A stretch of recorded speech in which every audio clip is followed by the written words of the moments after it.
The signed HR directive smacked against the glass table, and Ethan Cole didn't even bother to look up as he told me to destroy Redwood Financial Group's compliance records. My name wasn't in their directory, but humiliation made me reel. Legacy overhead, he called me. No defense, no explanation, just his signature turning my work into ash. In that quiet HR room, shame burned hotter than breath. What Ethan never grasped is that corporate systems are brittle. One missing record, one unchecked step, and the whole polished structure can shatter. What would you do if erased like this? Comment below and subscribe. This story is only getting started. The directive landed in front of me with a sharp slap, and Ethan Cole leaned back in his chair like a man handing down a royal decree. Erase all compliance records, shred every document tied to your access. Effective immediately. His voice was smooth, practiced, as if he had rehearsed humiliation in a mirror. I sat frozen, pulse hammering in my throat, as the HR manager avoided my eyes. I wasn't a name in the directory, not a box on their org chart, but Ethan made sure I felt seen in the worst way possible. Legacy overhead, he added with a smirk, as though the hours, the weekends, the years I poured into Redwood Financial Group's compliance backbone were nothing more than dust clogging his polished machine. He didn't ask questions. He didn't want explanations. He wanted erasure. My stomach twisted as I realized this wasn't about efficiency. It was about power, about clearing the floor of anyone he couldn't control. His arrogance filled that glass-walled HR room like stale air, suffocating and heavy. Every second stretched into a theater of cruelty, with me as the silent spectacle. I gathered the directive with shaking fingers, not daring to give him the satisfaction of seeing me crack. Yet inside, I burned with a mixture of rage and disbelief so sharp it tasted metallic. What Ethan didn't know, what no one in that room understood, was that compliance doesn't vanish with a signature. Systems remember, records echo, and one overlooked line can unravel the entire frame. I learned early that invisibility can be a weapon. At Redwood Financial Group, my name never appeared on the intranet, and HR never sent me birthday messages or added me to glossy newsletters. I wasn't an official headcount. I was a contractor buried in a shell agreement 2 subsidiaries deep. But in that quiet space, I held more influence than Ethan Cole could ever grasp. While executives debated strategy over catered lunches, I was stitching accountability into the bones of Redwood's compliance system.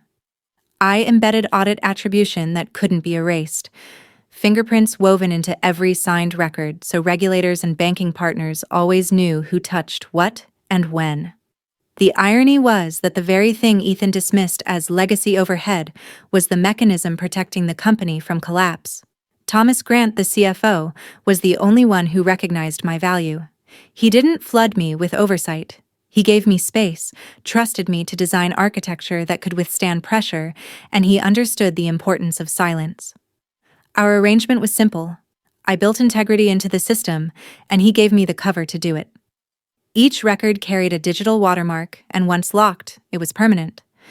I never told anyone how deep the safeguards went because they didn't need to know. They only needed to see the green lights on the dashboards. Ethan never bothered to look past those lights. He believed systems were just paperwork, boxes to tick before a board presentation. He never realized that those boxes carried triggers designed to escalate when tampered with. That was the paradox of my invisibility. I had no title, no recognition, no office politics to play. But the very absence he thought weakened me actually protected my leverage. When Ethan handed me that signed HR directive, he thought he was cutting loose dead weight. What he didn't realize was that he had just ordered the system to reveal its own fragility. I was the ghost in the machine, and ghosts are hardest to kill when they've already been written into the foundation. Ethan Cole wasted no time filling the vacuum Thomas Grant left when he went on medical leave. It was as if he had been rehearsing for this moment, waiting in the wings with a smile too sharp to trust. He branded himself the voice of strategic alignment, strolling into meetings where he had no business and claiming authority that no one officially gave him. His first move was cosmetic, the kind of gesture designed to impress the board with the illusion of order. He shut down project channels on Slack, renamed teams overnight, and forced directors to rebuild their reporting trees from scratch. He called it visibility. Those of us who had survived corporate reorgs knew the truth. It was theater. The kind that squeezed morale until it broke. Every Friday he demanded dashboards, color-coded metrics, and slide decks so polished they looked like museum exhibits. Engineers who had built Redwood systems with their bare hands now found themselves crying over formatting deadlines. Ethan strutted around like a stage actor reciting lines about efficiency while bleeding the organization dry of its confidence. He didn't know my name. To him, I was a shadow, a vendor hidden in budget lines he never bothered to read. But his eyes landed on me soon enough. He began asking why external consultants still existed, why money was wasted on contractors he couldn't see. His questions weren't innocent. They were daggers disguised as curiosity. I recognized the pattern instantly: consolidation, elimination, control. I had watched men like him before, the ones who climbed by cutting others down and mistaking fear for respect. Ethan believed that Redwood could be remade in his image if he just stripped away enough of its history. But Redwood wasn't built on slide decks. It was built on quiet scaffolding, checks and balances invisible to his spreadsheets. Every demand he made, every reckless decision he signed, added stress to the foundation. People bent under his pressure, but the system itself could not bend without breaking.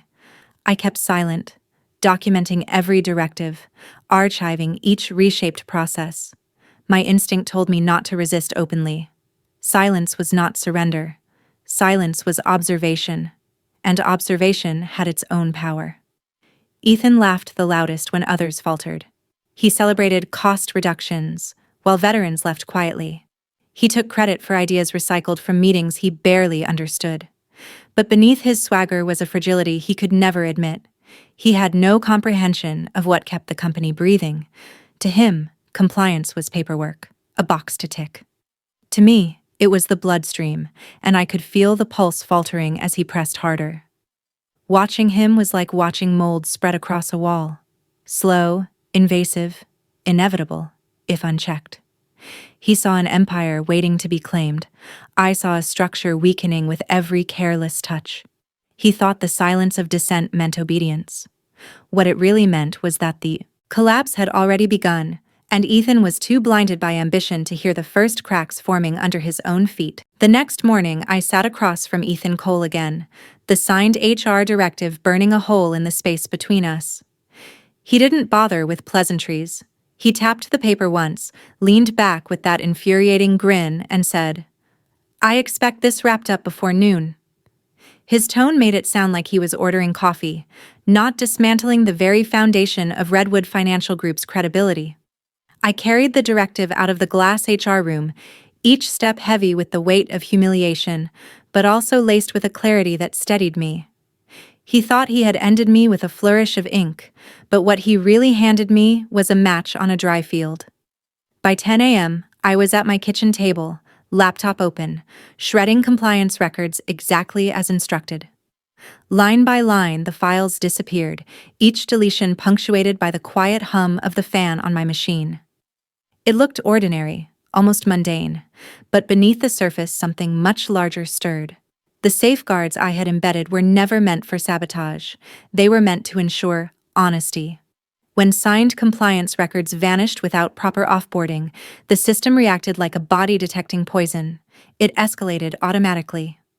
At 11:46 a.m., while Ethan strutted around the executive floor congratulating himself for streamlining inefficiencies, Redwood's primary banking partner received a silent flag: audit documentation missing, attribution chain broken, risk category elevated. By 12:03 p.m., the suspension order was drafted. Redwood's $24 million client credit facility, its lifeline for daily operations, was frozen pending review. Nobody in Ethan's circle noticed at first. He was busy flooding Slack with posts about new energy and citing buzzwords from leadership articles. To him, Friday was a victory lap. To me, it was the moment the safeguards screamed. Around 1 p.m., I started receiving quiet pings from engineers. They tiptoed around the truth, typing carefully as if Slack itself were a witness. "Hey, just heard you're off the project." Ethan called it consolidation another. "Do you know what's happening with the dashboards? Numbers are off, and leadership is freaking out." I read them all without replying. I didn't need to say a word. The system was speaking for me. In boardrooms, silence stretched into unease as metrics failed to reconcile. Compliance officers ran queries, only to find black holes where signed records should have been. Legal tried to trace the directive chain and stumbled upon the very order Ethan had handed me hours before, bearing his signature and timestamp with no accompanying offboarding protocol. To outsiders, it looked like sabotage. To insiders, it looked like negligence so profound it bordered on malpractice. By mid-afternoon, Ethan's smile had not yet cracked. He was still basking in the illusion of control, too blind to realize he had amputated a vital organ while calling it cost reduction. Meanwhile, the bank's compliance portal recorded every anomaly, every escalation, every missing piece of the chain. The structure I had designed did exactly what it was meant to do. It exposed tampering with clinical precision, leaving behind a trail that no amount of executive spin could erase. Sitting alone in my apartment, I closed my laptop and poured a glass of wine. It wasn't triumph. It wasn't revenge. It was inevitability. Ethan thought my silence was submission. In reality, it was a fuse he had already lit. And now the company he tried to control was learning, in real time, what happens when arrogance collides with architecture built to remember. The freeze was just the beginning. The cracks had opened, and the weight of Redwood's own oversight was about to come crashing down on him. Monday morning arrived with an unease that clung to every corner of Redwood Financial Group's offices. The hum of printers and the murmur of hallway chatter carried a brittle edge, as if everyone sensed something had shifted but no one dared to say it aloud. At 8:05 a.m., the elevator doors slid open and Thomas Grant stepped out, back from medical leave earlier than anyone expected. His presence was quiet, deliberate, the kind of authority that didn't need announcements. He walked straight past reception, coat folded neatly over his arm, and made his way to the executive floor. By the time Ethan Cole strolled in at 8:20 with his oat milk latte and Bluetooth earpiece, Thomas was already seated in a glass conference room with legal and compliance gathered like surgeons before a critical procedure. Ethan didn't notice at first. He was too busy boasting to a junior manager about how legacy inefficiencies were being cleaned up under his leadership. It wasn't until he caught sight of Thomas through the glass, reviewing a document under a sharp beam of morning light, that his smile faltered. The document on the table was the very HR directive Ethan had signed, ordering me, by name, to erase compliance records. Legal had scanned it into the system, and now it sat in plain sight, time-stamped, undeniable. Thomas looked up, his expression unreadable, and gestured for Ethan to enter. The room went silent as Ethan stepped inside, trying to recover his usual swagger. Thomas's voice was calm, almost gentle, as he asked the first question. "Did you authorize the deletion of signed compliance records?" Ethan hesitated, then nodded. Standard cleanup. She was a contractor. We had no further use for her. Thomas's eyes narrowed slightly. "Did you review the escalation protocols before issuing that directive?" Ethan shifted in his chair. "Those protocols are outdated. I assumed—" "You assumed." Thomas cut him off, his tone still quiet but razor-sharp. "You assumed you could order the erasure of critical records tied to active client contracts, with no offboarding, no oversight, and no replacement authorization?" Legal placed a printout on the table. It showed the bank's notification: Redwood's $24 million client credit facility suspended due to compliance anomalies. Ethan's face drained of color. He reached for excuses, muttering about efficiencies, about how the system had been over-engineered by outsiders. But every word sounded thinner than the last. The compliance officer, usually the softest voice in the room, spoke firmly. "Mr. Cole, your directive constitutes reckless breach of protocol. The audit trail shows no counter-signature, no documented transition, no validation. You expose the company to regulatory suspension." The walls seemed to close in as Ethan flailed. He tried to blame me, calling me a ghost analyst who clung to outdated methods. He insisted that my removal was necessary for progress, but the logs on the screen betrayed him. Every escalation, every missing record, every broken link traced back to the moment his directive was executed. There was no scapegoat left to offer. Thomas didn't raise his voice. He didn't need to. He simply leaned forward, folded his hands and said, "You endangered this company's stability for vanity. Effective immediately, you are suspended from all platform operations." The room froze. Ethan opened his mouth to protest, but no sound came out. Security was already waiting outside the door, summoned not with drama but with quiet efficiency. They escorted him through the open-plan office, past rows of employees pretending not to watch, but catching every detail. His once confident stride had dissolved into a shuffle, his face pale, his grip on his briefcase weak. The man who had strutted across the floor days earlier now looked like a ghost, being ushered out of his own empire. From my apartment, I received the news through whispers on Slack and a forwarded email from legal. Ethan Cole placed under compliance investigation. Access revoked. No exclamation points, no fanfare, just the clinical language of corporate execution. I stared at the words, feeling neither joy nor pity. What happened was not revenge. It was consequence. The safeguards had done their work. The system had defended itself, exposing arrogance with surgical precision. Ethan believed he could erase me and consolidate control. Instead, he erased his own credibility, leaving behind nothing but a paper trail sharp enough to cut him down. The collapse wasn't loud. It was quiet, inevitable, and final. When the dust settled, Redwood Financial Group was left staring at a frozen credit line and a boardroom full of unanswered questions. Thomas Grant called me directly, his voice steady but edged with urgency. "We need you back, Maxine. Validation only. The bank wants assurance from the original architect." There was no flattery, no embellishment, just the acknowledgement of reality. My role, once dismissed as expendable, was suddenly indispensable. I logged in with the one-time credential Thomas had reinstated. The system recognized me instantly, my signature still embedded deep in the compliance architecture. I didn't rebuild, I didn't improvise, I simply verified.